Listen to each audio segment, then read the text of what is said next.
నమస్తే, welcome to our channel. స్వాతంత్ర దినోత్సవం సందర్భంగా తాడేపల్లిలో సజ్జల రామకృష్ణారెడ్డి జెండాను ఆవిష్కరించి కీలక కామెంట్స్ చేశారు. మరి కూటమి 2024లో ఈవీఎంలతో గెలిచిందని, మరి 12.5% ఏ విధంగా ఓటింగ్స్ పెరిగాయో ఎందుకు మాట్లాడట్లేదు అని చెప్పి ఆయన విమర్శలు చేస్తున్నారు. మరోపక్క మొన్న జగన్మోహన్ రెడ్డి కూడా రాహుల్ గాంధీ భారతదేశంలో జరిగినటువంటి అన్ని ఎన్నికల గురించి మాట్లాడుతున్నారు, కానీ ఆంధ్రప్రదేశ్ గురించి ఎందుకు మాట్లాడట్లేదు అంటూ ఆయన కూడా విమర్శలు చేయడం జరిగింది. మరి వీళ్ళందరూ కూడా 15 నెలల తర్వాత మాట్లాడడం ఏంటి? ఎన్నికలు జరిగి ఇప్పటికీ 15 నెలలు అవుతున్నాయి. మరి అప్పుడు ఎందుకు మాట్లాడుతున్నారు, ఇప్పుడు ఎందుకు మాట్లాడుతున్నారు తెలుసుకునే ప్రయత్నం చేద్దాం. దీన్ని వివరించడానికి మనతో పాటు ఉన్నారు సీనియర్ జర్నలిస్ట్ డివి శ్రీనివాస్ గారు. నమస్తే సార్. నమస్తే. స్వాతంత్ర దినోత్సవం సందర్భంగా ఈసారి జగన్మోహన్ రెడ్డి కాకుండా సజ్జల రామకృష్ణారెడ్డి గారు తాడేపల్లి కేంద్ర కార్యాలయంలో జెండాను ఆవిష్కరించి తర్వాత అసలు కూటమి 2024లో ఈ ఈవీఎంలతోనే గెలిచింది, నిన్న పులివెందుల ఎన్నికలు కూడా పోలీసులు రిగ్గింగ్కి పాల్పడి గెలిపించారు అంటూ కీలక కామెంట్స్ చేయడం జరిగింది సార్. మరి జగన్మోహన్ రెడ్డి కూడా ఇటీవల ప్రెస్ మీట్లో రాహుల్ గాంధీ గురించి మాట్లాడుతూ భారతదేశంలో జరిగినటువంటి ఎన్నికలు అన్నిటిపైన మాట్లాడతారు, ఆంధ్రప్రదేశ్ గురించి మాట్లాడరు అంటూ ఆయన కూడా కీలక కామెంట్స్ చేయడం జరిగింది. వీళ్ళందరూ కూడా ఇప్పుడే ఎందుకు మాట్లాడుతున్నారు? మరి ఎన్నికలు జరిగిన టైంలో కానీ రిజల్ట్స్ వచ్చిన వెంటనే కానీ అప్పుడు ఎందుకు మాట్లాడలేదు, ఇప్పుడు ఎందుకు మాట్లాడుతున్నారు? ఏమంటారు మీరు? అంటే 2024 మే 13 ఆంధ్రప్రదేశ్ అసెంబ్లీ ఎన్నికలు లేకపోతే పార్లమెంట్ ఎన్నికల్లో ఓటు జాబితా అక్రమాల గురించో, దొంగ ఓట్ల గురించో, లేకపోతే ఈవీఎంల గురించో మాట్లాడితే దానికి ముందు మాట్లాడాలి, దాని తర్వాత మాట్లాడాలి. 15 నెలల తర్వాత ఏంటి గోల అంటే, ఇప్పుడు ఈ 15 నెలల్లో మీరు ఏమన్నా అసలు ఎందుకు ఓడిపోయాం, ప్రజలు ఎందుకు దూరం అయ్యారు అనేటువంటి సమీక్ష అటు కాంగ్రెస్ పార్టీలో రాహుల్ గాంధీ కానీ, ఇటు వైఎస్ఆర్ కాంగ్రెస్ పార్టీలో జగన్మోహన్ రెడ్డి కానీ చేసిన దాఖలాలు లేవు. ఇంకా రాహుల్ నయం, ఆయన ఏమంటున్నాడు, నిన్న బెంగళూరు సెంట్రల్ నియోజకవర్గం లేకపోతే కర్ణాటక మహదేవపుర అనే చోట ఒక ఇంట్లో 70 ఓట్లు ఉన్నాయి అనేదో ఆయన ఒక పవర్ పాయింట్ ప్రజెంటేషన్ స్క్రీన్ మీద వేసి చూపించారు. మేము 6 నెలలుగా దీనిపైన అధ్యయనం చేస్తున్నాం. అసలు జగన్మోహన్ రెడ్డి ఆయన ఓటు చోరీ గురించి కానీ ఈవీఎంల గురించి కానీ మాట్లాడే నైతిక హక్కు ఉందా? సజ్జల రామకృష్ణారెడ్డి కూడా ఇవాళ మాట్లాడాడు, ఆ 12.5% ఆ పర్సంటేజ్ పెరుగుదల గురించి సమాధానం చెప్పరేంటనో ఏదన్నాడు. మొన్న జగన్ ప్రెస్ మీట్లో అదే అన్నాడు. ఇప్పుడు ఆ రోజు ఏది సాక్షి పేపర్ బయటిది కరెక్ట్గా ఎన్నికలు జరిగిన ఆ 14వ తారీఖు పేపర్ తీసామనుకో, ఆ రోజు మరి ఏమని రాశారు సాక్షిలో, ఏమని ప్రసారం చేశారు సాక్షి ఛానల్లో? జగన్మోహన్ రెడ్డి 136 బటన్లు నొక్కాడు, మొత్తం బీసీ ఎస్సీ ఎస్టీ ఓట్లు ముస్లింలు అందరూ మాకు గుద్దారు, అందుకే ఇంత పర్సంటేజ్ పెరిగిందని ఆ రోజు ఓట్ల వెల్లువ. ఇప్పుడు ముఖేష్ కుమార్ మీనా అప్పుడు ఉన్నటువంటి స్టేట్ ఎలక్షన్ కమిషనర్, ఆయన ఇంటర్వ్యూ కూడా సాక్షిలో వేశారు. ఆయన ఏమని చెప్పాడు, సాయంత్రం 5 గంటలకి 68% నమోదైంది, అసలు ఇంకా క్యూ లైన్లలో బార్లు తీరి ఉన్నారు, రాత్రి అర్ధరాత్రి కూడా అవుద్దేమో అని రాశారు మీరే. 5 గంటలకి 68% అయితే జగన్మోహన్ రెడ్డి అసలు దాన్ని తిమ్మిని బిమ్మిని చేస్తాడు. ఇప్పుడు 8 గంటల దాకా 3500 పోలింగ్ కేంద్రాల్లో ఓటింగ్ జరిగింది. అర్ధరాత్రి 11:30 దాకా 360 కేంద్రాల్లో పోలింగ్ జరిగింది. ఆయనే చెప్పాడు, మీనాయే చెప్పాడు, ఏది ఇంకా ఎంత ఫైనల్ టర్న్అవుట్ అనేది రేపు కానీ చెప్పలేమన్నారు. ఇప్పుడు పోలింగ్ టైం ఎప్పటికైపోద్ది? సాయంత్రం 6ంటికి. ఇప్పుడు నువ్వు చెప్తున్న 68% ఎన్నింటికి? 5ంటికి. అసలు జనరల్గా ఏంటంటే సాయంత్రం 4 to 6 పోటెత్తుతారు, పనుల మీద రాలేనాళ్ళు, పొద్దున్నే మరీ రష్ ఎక్కువ ఉంటుందిలే, సాయంత్రం పోయి తిరిగ్గా వేద్దామనుకుని. ఇంకా కొంతమంది ఏంటి, మాకెవరు డబ్బులు ఇవ్వలేదు అని కొంతమంది రారు ఓటేయడానికి. అప్పుడు ఆఖరి నిమిషంలో బేరాల్లో ఏదో మాట్లాడుకుని ఆ కాలనీలు వదులుతారు, ఆ మొత్తం వచ్చి పడతారు. 6 దాకా క్యూ లైన్లో ఉన్న ప్రతి ఒక్కడికి ఓటు ఇవ్వాలి, గేట్లు మూసేయాలి. మరి 6 దాకా లైన్లో ఉన్నాళ్ళు, మీరు చెప్పే 68% 5ంటికి, మరి 6ంటికి ఎంత అయింది?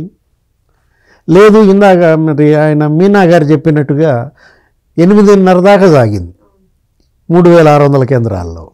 అప్పటికి ఎంత చేరింది? లేకపోతే అసలు 11:30 దాకా సాగిందన్నారు 360 కేంద్రాల్లో. అప్పటికి పర్సంటేజ్ ఎంత పెరిగింది అంటే 68%, 80% అయిందంటే కారణం మీకు అక్కడే కనపడుతుంటే సజ్జల ఆ 12.5% సమాధానం చెప్పరేంటంటే?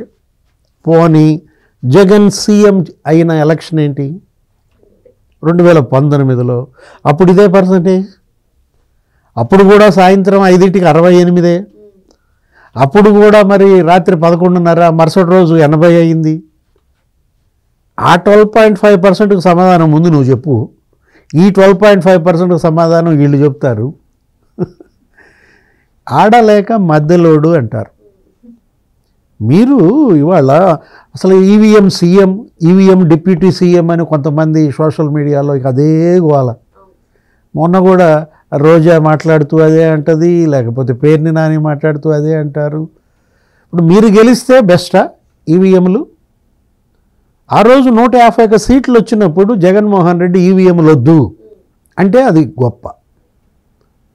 ఓడిపోతే ఈవీఎంలు రద్దు చేయండి అంటే, ఇప్పుడు బ్యాలెట్ పెట్టారు నిన్న, పులివెందుల జడ్పీటీసీ, ఒంటిమిట్ట జడ్పీటీసీ, ఎన్ని వచ్చాయి? అంతకుముందు ఎమ్మెల్సీ, గ్రాడ్యుయేట్స్ ఎమ్మెల్సీ. అసలు ఎన్నికల్లో అప్పుడు అసెంబ్లీకి జరగల. యువగళం పాదయాత్ర ఇంకా సాగుతూనే ఉంది లోకేష్.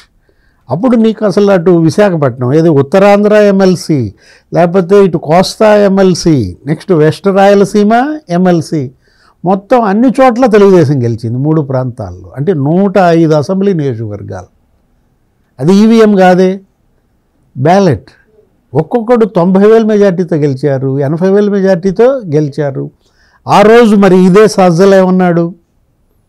ఆ ఓట్లు మాయి కాదన్నాడు, గ్రాడ్యుయేట్స్ ఓట్లు మాయి కాదన్నాడు.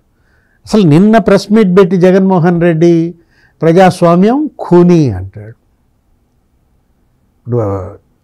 మొత్తం ఓటు చోరీ గురించి మాట్లాడుతున్నావు రాహుల్, ఆంధ్ర గురించి మాట్లాడవేంటి అంటాడు. నువ్వే ఓటు చోరుడివి. అంటే ఓటు చోరుడే ఓటు చోరీ గురించి మాట్లాడాలా? మాట్లాడతాడా? ఇప్పుడు ముఖ్యమంత్రిగా నువ్వు ఉన్నావు ఆ రోజు. నువ్వు ఇప్పుడు రాహుల్ గాంధీ నిన్న మహదేవ్పూర్లో ఏమన్నాడు? ప్రెస్ మీట్ పెట్టి బెంగళూరులో ఒక ఇంట్లో 70 ఓట్లు ఉన్నాయన్నాడు. మరి జగన్ సీఎంగా మనం పేపర్లో చూసాం. ఆ ఎలక్షన్ ఏది 2024 ముందు ఏమిటి, ఆ పట్టాభిపురంలో ఒక అడ్రస్ పైన మరి 700 ఓట్లు, శ్యామల్ నగర్లో ఒక అడ్రస్ కింద 156 ఓట్లు, బెజవాడలో ఒక అడ్రస్ కింద 800 ఓట్లు. ఈ మాట్లాడమంటావా? రాహుల్ గాంధీ వీటి గురించి మాట్లాడమంటే మాట్లాడతాడేముంది? ఏం మాట్లాడవు రాహుల్? తిరుపతిలో నువ్వు ఆ రోజు గురుమూర్తిని గెలిపించావే బై ఎలక్షన్, 35,000 ఫేక్ ఐడి కార్డులు. గిరీష ఆయన్ని బెదిరించి ఆయన లాగిన్ పాస్వర్డ్ లాక్కుని ఈ భూమన, లేకపోతే ఆ చెవిరెడ్డి, పెద్దిరెడ్డి, తమిళనాడు నుంచి ఓటర్లను తెప్పించి వాళ్ళ ఫోటోలు పెట్టి ఓటు కార్డుకు ఫేక్ తయారు చేసి ఓట్లు వేయించారు, గురుమూర్తిని గెలిపించారు. గురుమూర్తి ఎన్నిక గిరీష సస్పెండ్ అయ్యాడు. ఐఏఎస్ అప్పుడు Tirupati commissioner Girisha, deputy commissioner Chandramouleeswar Reddy, ఒక 22 మంది కేసుల్లో పడ్డారు. మాట్లాడమంటావా? రాహుల్ గాంధీ ఆ రోజు తిరుపతి బై ఎలక్షన్ గురించి మాట్లాడమంటే మాట్లాడతాడు. ఏం మాట్లాడమంటాడు జగన్మోహన్ రెడ్డి రాహుల్ గాంధీని? ఆ వ్యక్తి రాహుల్ గాంధీ ఆంధ్ర గురించి మాట్లాడే అంటే ఇవన్నీ మాట్లాడాలి. ఉరవకొండలో నువ్వు విశ్వేశ్వర్ రెడ్డి కలిసి 6,000 దొంగోట్లు చేర్పించారు, 2,000 అసలు ఓట్లని తీసేయించారు. పయ్యావుల కేశవ్ న్యాయ పోరాటం చేశాడు.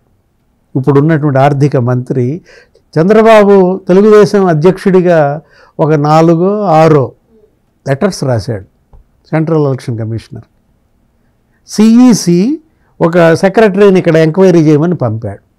పంపితే మొత్తం బయటపడింది. ఉరవకొండలో ఆ స్వరూపరాణి సస్పెన్స్, ఆ Bhaskar Reddy suspend. Returning officer Bhaskar Reddy ఎవరి వల్ల సస్పెండ్ అయ్యాడు?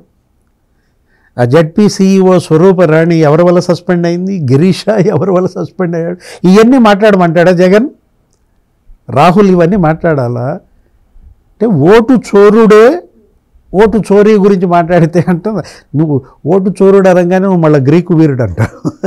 లీకు వీరుడు, గ్రీకు వీరుడులాగా ఇవాళ ఓటు చోరుడు జగన్మోహన్ రెడ్డి.